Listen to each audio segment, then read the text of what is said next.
Hello there, I'm Scotty. You're not. You're that noise. It's my Xbox making noise. Anyway, welcome back to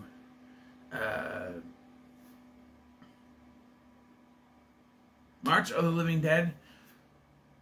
We are looking at Scout's Guide to the Zombie Apocalypse. I really liked this movie. I've seen it once before. I watched it again now, and I really enjoyed it. And I wonder why. And then at the end, it came up, directed by Christopher Landon, and I went, oh, there it is. He directed my favorite Paranormal Activity movie. He directed the Happy Death Day movies, which I say Happy Death Day to You is not that bad. He directed Freaky, which I think is also a good movie. So, yeah. So for me, he doesn't really have a miss. So the Scout's Guide to Zombie Apocalypse, which I always mistakenly call Scouts versus the Zombie Apocalypse, but no, Scouts versus the Zombie Apocalypse would have made more sense. Anyway, it's about a zombie outbreak, and 3 scouts help to try to defend their town against these zombies. So, yes, I heard complaints about this movie. It takes too long for the zombie stuff to happen. Sure, but that's what's called character building, people. You build these characters that you're watching. If you are going into this movie going, I just want to see zombies, probably not going with that mindset. Because it's not one of those mindless zombie movies. People are comparing this to Zombieland. And it's a decent comparison, I guess, but don't ever compare it to that. This movie operates on its own wavelength. It has sophomore humor, but I like sophomore humor, so it doesn't bother me. And it has, I think it has a good sense of humor, and it works. The story is that after an incident ends up in a zombie apocalypse, these 3 scouts who are on the outs with each other have to team up to save the town. I basically went through the plot, but we have Ty Sheridan playing his name. I remember Augie and Carter, but I can't remember this guy's name. He's our main character, Ty Sheridan is. And so he is your typical dorky type. Not dorky, but like a normal guy. He wants to get out of Scouts. He and Carter want to get out of the Scouts because nobody ever joins. It's just those 3, which I feel like wouldn't be acceptable. Only 3 Scouts.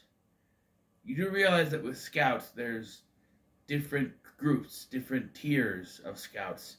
If there was only 3 Scouts, period, I think they'd just cancel it. David Koechner is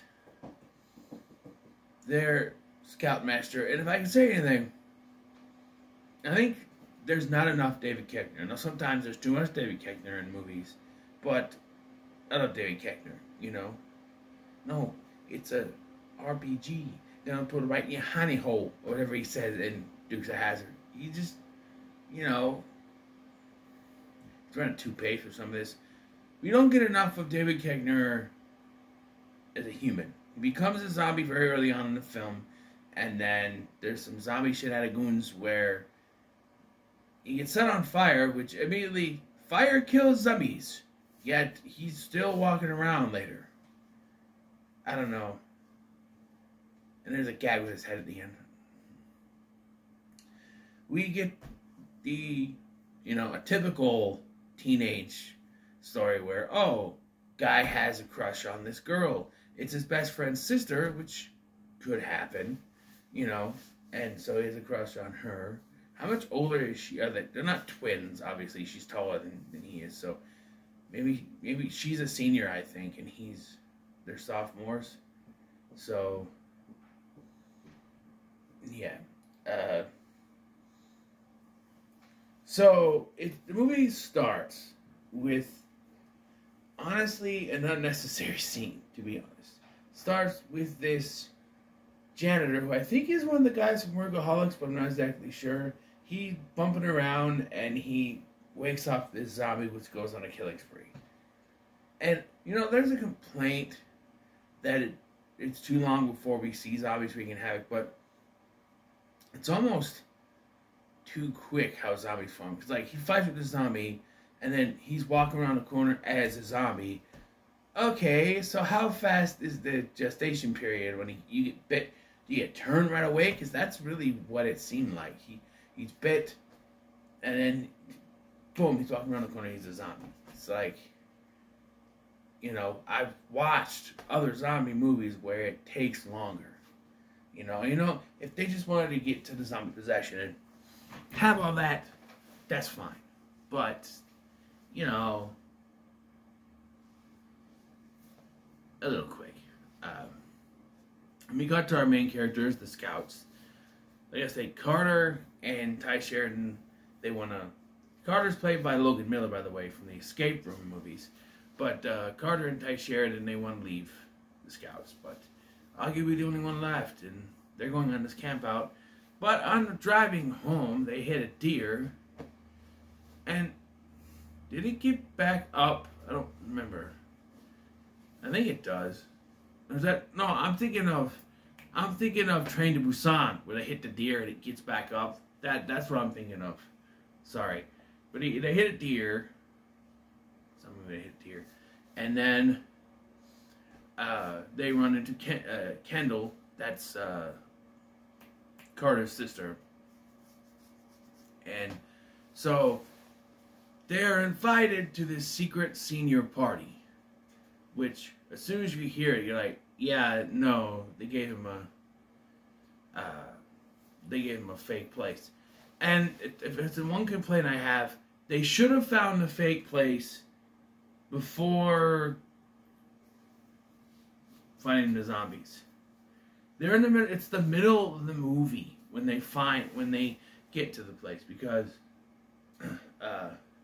there's zombies and stuff, and they meet up with Denise, who is a stripper or bartender, whatever she is, at this strip club called Lawrence of Arabia. And so it's an eye roller. But so they meet with her, and they go off, and they end up finding a military person. And like, okay, what about the people at the party? Did they get moved? And like, what party? Oh, it's a secret party. We have to go find it. And it takes them to a sewage plant full of shit. Because they first met, they're not going to do that whole, because I've seen it before, but it's been a while. It's like, they don't do the find a fake place. Okay. No, they did it. But it's halfway, it's halfway through the film or so. And it's like, okay, that's a little too late to do that. They should have found it before. They just been like, there's zombies, let's go. And then they go there and it's in the wrong place. And then they're hyper. But no, this pushes them to go back to Carter's house to get the sister's diary, because she writes everything down in the diary, I guess. It's in the underwear drawer, by the way. We get an unnecessary gag with a zombie's penis that just... I didn't care for that, but I still had fun with this movie. There's just some things where I was like, you didn't need that. And it lingers forever on him holding on it. Come on. Congrats to that old zombie dude for having a strong dick, though, and it didn't break for a while. But anyway, also, a big one? I don't know. Also, there's a scene with this topless zombie chick where Carter touches him, and it's cool. It's like, I touched tits. And then he says the line, it's ruined by... I can tell they're fake, though. You didn't need to add that. That's just, there's certain things, like... Also, we're going with things that I didn't like that are necessary. When they first go into the strip club and the zombie stripper is there, was it really necessary for when she bends over doing the stripper thing, for it to just gush out blood in their faces? Because it doesn't make sense, because for all intents and purposes, they should be infected now, and they don't. And Carter constantly gets zombie blood in his face and is never infected. You know what I mean? But I've seen that in vampire movies too, where you can get affected by the blood by swallowing it. Nothing. You know? Just saying they should be infected, but they're not. And it was really just a gross out moment, and it was really unnecessary. The gross out humor in this is kind of something you don't really want. So they go on this camping trip, and they ditch Augie, but he somehow figures it out. I don't know how. I don't remember how he says he figures it out, but he does. So he goes to the Scoutmaster's house and has a little zombie fight with him. So the Scoutmaster was bit by a zombie in the middle of the woods. And then he zombie walked back to his own house. I know they say that zombies can sometimes, you know, go back into the swing of things, past memories maybe. It's different rules for different movies, but I don't know. Yeah, it doesn't make sense you went back there. But yeah, they have a fight to 9-5 because apparently he's a Dolly Parton fan. But yeah, by the way, what bathroom has a window directly behind the toilet you can open? Like not a regular window, just an open door window where it's just open. Why would you do that? Like, if you're gonna have a window in the bathroom, put it to the side, not right behind the toilet. That, I don't know. That kind of bugged me, but so there's a lot of useless stuff like trying to buy beer that never comes back into the movie. They get the beer, and I don't know if it's probably in Ty Sheridan's car, and that's where it is, but it never comes back at all. And then they're gonna change their clothes. They go to the thing. After getting Denise, who helped them buy the beer, by the way, they drive off. But the car's wheel flips off, and so, you know, then they run into the military person and Augie. Augie saves them because they end up going to the police station and they get stuck in there, but Augie saves them. Then they meet the military guy, and the military guy somehow turns into a zombie. I don't know how that happened, but he does. So they're without him. She takes the military vehicle to go talk to the military and tell them, because the military are going to bomb the place because, you know, they're going to bomb the city. They've evacuated everyone and they're going to bomb the city and get rid of the zombies. So she goes to tell the military what's going on, and they go and they find the secret spot after. This is a little, I went, because the neighbor lady, Carter's neighbor lady, is played by Cloris Leachman, and then she dies and becomes a zombie. She died a couple years ago, and it's kind of sad. Mrs. Vorsky from Girl Meets World is not Ukrainian bakery, is my Ukrainian bakery. I still don't get it. I get it. This is part of the show. But yeah.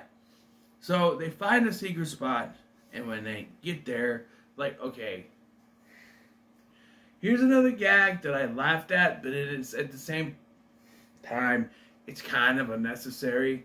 So this guy and his girlfriend are going to the secret hiding spot, and they're gonna make out, and he's ready to just put it in. He's like, let me examine you, and he puts her up on the table, and he's getting ready to expand her. She's like, no, we're not gonna fuck right now. He's like, well, why? Because we only been dating for 2 minutes. Yeah, but I really care for you. Yeah, she's like, okay, you can eat me out. She takes her underwear off, she puts music in her ears, and he goes to do the deed. Cockblocker zombie, which you saw earlier. There's a zombie that found the building where they're partying, and his bottom jaw is missing, so his tongue's just hanging out. And so as soon as she's like, oh, okay, you can eat me out, I'm like, and they show the zombie, I'm like, it's not fucking with the missing jaw. Yep, it is. Again, I've seen this, but it's been a few years, so not always fresh in the memory. But, yeah. And, of course, after he kills the boyfriend, and she is watching video on.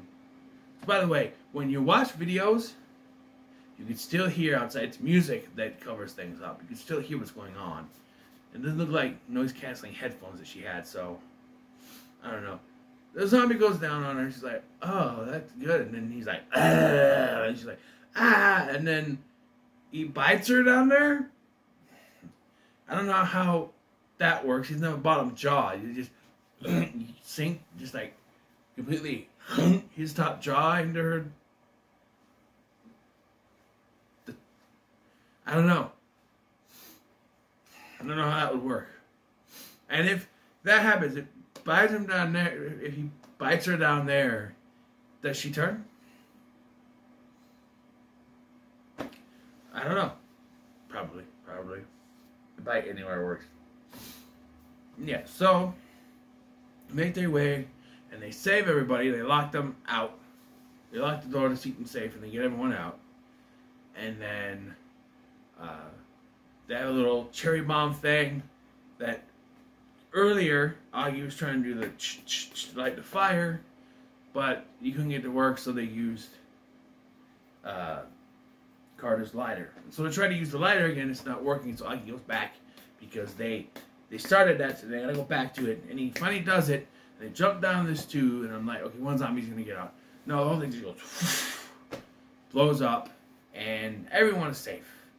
And Ty Sheridan gets the girl, he kisses the sister, and Augie's like, come on, high five. I'm not high. Carter's like, it's his sister. Carter's like, it's Carter's sister. He's like, I'm not high fiving that, no way.